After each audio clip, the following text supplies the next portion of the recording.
Hello friends, welcome to back my YouTube channel. खुलुमबाय लोगोफोर, नोंथांमोन गासैखौबो आंनि मोनसे गोदान भिडिअ फिन खेनसेबाव बरायहरबाय। दिनै बेसेबा गोबावनि उनावसो आङो मोनसे ब्लग बानायनो नागिरदों।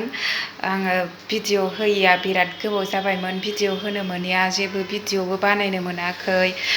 मबाइलानो आंना प्रब्लेम जानानै दङ, माबाबो खालामजाया, इडिटबो खालामजाया, जेबो खालामजाया, ब्लगबो बानायजाया जानानै दङ।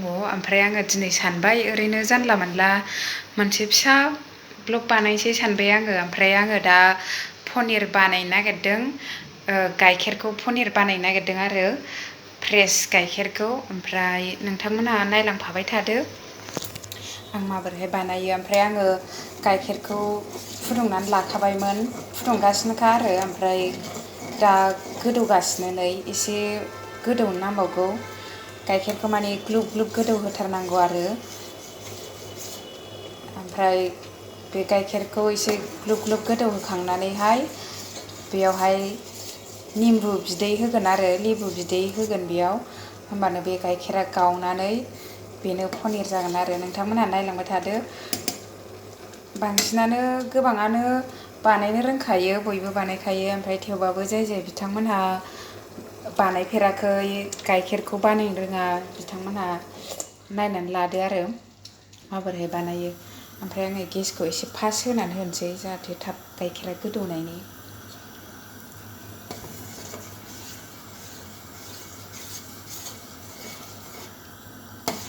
आं बिदि एरबाय थादों मानोना बे सिङावहाय गाइखेरा माबायो, खामथाब नागिरो गोदोनानै, ओंखायनो एरदों आङो।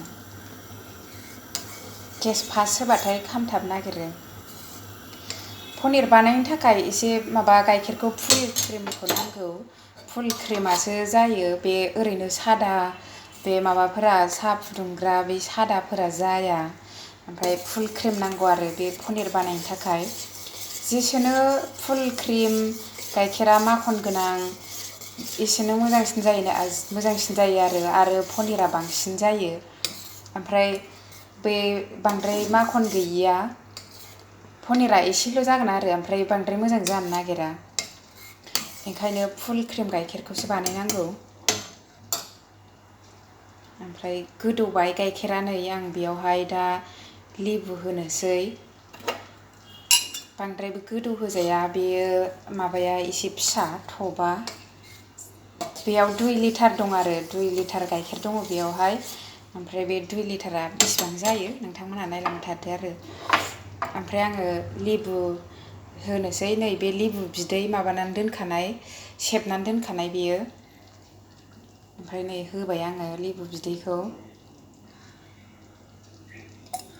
लेबु बिदैखौहाय नोंथांमोनहा जेसेबां बे माबानानै नायनानै होनो हायो आरो। जेनेबा फार्स्टआवहाय एसे होग्रोनानै, ओमफ्राय जेनेबा गाइखेरा गावाखै बायदिबा, माने नैबे बिदैया गाइखेर बायदि गुफुरैनो दङबा बेयाव एसे होदेरबावनांगोन आरो। ओमफ्राय दा बेयो जाबाय, नै बेबायदि जाबाय आरो, बेयो गावबाय नै गाइखेरा। ओमफ्राय बिनि बिदैया एसे ग्रिन कालार जाबाय आरो। नै गाइखेरा गावनानै बै दैया आलदा, ओमफ्राय पनिरा आलदा जाबाय। नै बेयो मोजाङैनो जाबाय आरो। ओमफ्राय होनबाबो आं लेबुखौ एसे होबावनोसै, जाहाथे मोजाङै माबाजोबो। गलांजोब्बायसो दानाबा।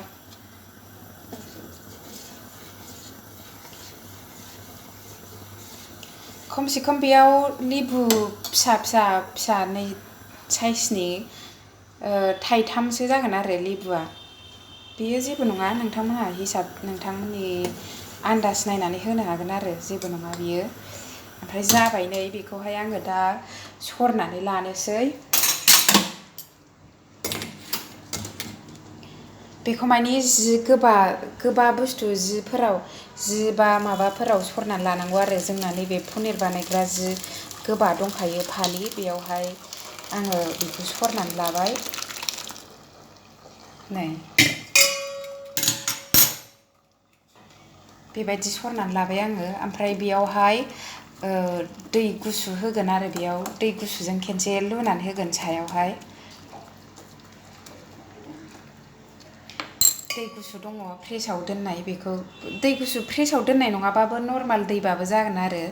र' आं दै लायनि ओमफ्राय नै बियो दै गुसु आरो बियो फ्रिजआव दोनदोंमोन आङो गुसु जाबाय आरो ओमफ्राय बेखौ आं बे सायावहाय बिदि लुनानै होनोसै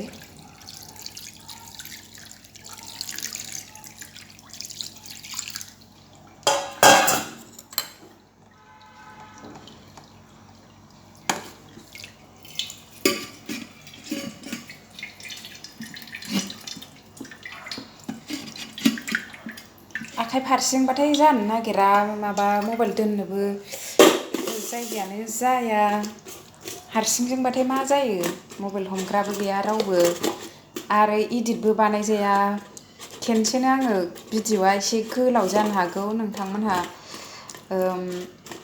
माबा जेबो साननो नांला आरो भिडिअ' गोलाव जानायखौ ओमफ्राय इडिट खालामजाया नालाय आङो डाइरेक्टसो आपल'ड होगोन नालाय बे भिडिअ'खौ ओंखायनो एसे गोलाव जासिगोन आरो ओमफ्राय दा दैया माबाबाय नै ओमफ्राय आङो बेखौहाय ओरैहाय जमा खालामनानै सेबनोसै आङो बेखौ मारै देखायबावनो आं र' ओमफ्राय दोननानै नङा बेयाव दोनबाय आन्दास जायो माथो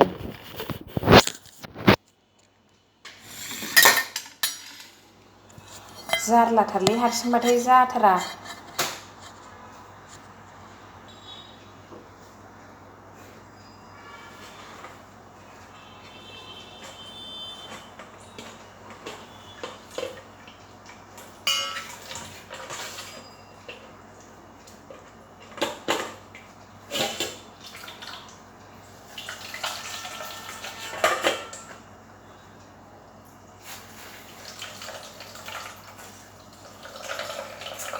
दैखौहाय पनिरनि दैखौहाय बेबायदि सेबनानै लानांगौ आरो बेबायदि बिदि सेबनानै लानांगौ बिदि खालामनानै बेयाव पनिराव दै थायो नालाय बै दै लुनानै दै गुसुजों लुनानै होनाया बेखौ सेबनांगौ आरो बेबायदि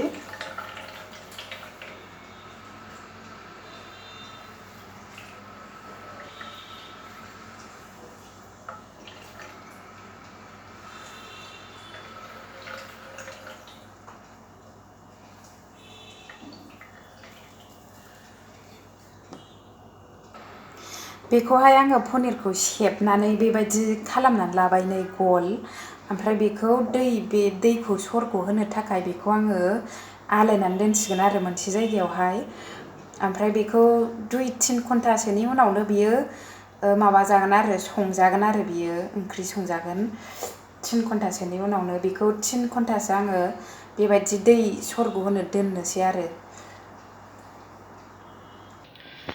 ओमफ्राय आङो नै बेयावहाय आलायनानै दोनबाय बे दै सरग' होनो थाखाय नै बेबायदि बेयो 2 लिटारनि गाइखेरमोन लोगोफोर ओमफ्राय नै बेसेबां जाबाय आरोना बेयो ओमफ्राय बे दैखौहाय सरग' होनानै बेखौ 3-4 घन्टासोनि उनावहाय बेखौ नों माला संजानो गोसो बेखौ फ्रिजआवबो दोननानै जानो हागोन आरो फ्रिजआव दोननानै नों सप्तासेनि उनाव संनानै जायो ना गाबोन संनानै जायो ना दायो मोनायाव सङो बियो 4 घन्टासोनि उनावनो संजायो आरो ओमफ्राय दा बियो जाबाय अलरेडि इजिसो लोगोफोर दसेनो जायो बांद्राय गोबाव टाइम लाया ओमफ्राय नैबे पनिरनि दैया बेखौहाय गारनो नाङा लोगोफोर बे पनिरनि दै बै पनिरखौ निम्बु होनानै लेबुनि बिदै होनानै बे गावनाय बे पनिरनि दैया बेखौहाय लोंजायो आरोना बियो फुङावहाय उदै खालियाव लोंनांगौ बेयावहाय बिराद थागत दङ बे जाय बिथांमोनहा जिम लायो जिमाव थाङो खारो बिसोरनि थाखाय बियो बिराद मोजां थागतनि थाखाय आरो ओमफ्राय बेखौ दोनो जोंहा बेखौ लोङो आरो फुङावहाय उदै खालियाव खाबसे ओंखायनो बेखौ दोनो बेखौ दा आङो गुसु जानो थाखाय बेयाव दोनसै ओमफ्राय गुसु जाबाथाय फ्रिजआव दोननोसै आरो ओमफ्राय बेखौनो सप्तासे जेसेबां दिन थाङो एसेबां खाबसे लोंबाय थानोसै आरो उदै खालियावहाय बिराद मोजां बियो ओमफ्राय बेनोमोन लोगोफोर आंनि दिनैनि भिडिअ'आ दिनैनि ब्लगआ ओरैनो आङो दामानि भिडिअ' होनाय जायैखायसो आङो ओरैनो बानायखादोंमोन आरो एसे बानायनोसै साननानै ओमफ्राय बेनोमोन ओमफ्राय आंहा नै आलु बाथोन बानायनोसै ओंखामाबो ओमफ्राय आलु बाथोन बानायनोसै ओमफ्राय नैबे मैयानि सबायमोन बियो ओमफ्राय बेखौनो आङो गरम खालामबाय जेबो ओंख्रि सङासै संबावबाथाय आग्लायगोनसो दामानि हारसिं रावबो गैया ओंखायनो आङो सङासै बेखौनो गरम खालामनानै आलु बाथोनल' माबानानै जानोसै थेंक इउ लोगोफोर आंनि भिडिअखौ जोबजासिम नायनायनि थाखाय थेंक इउ स' माच लाभ इउ अल बाय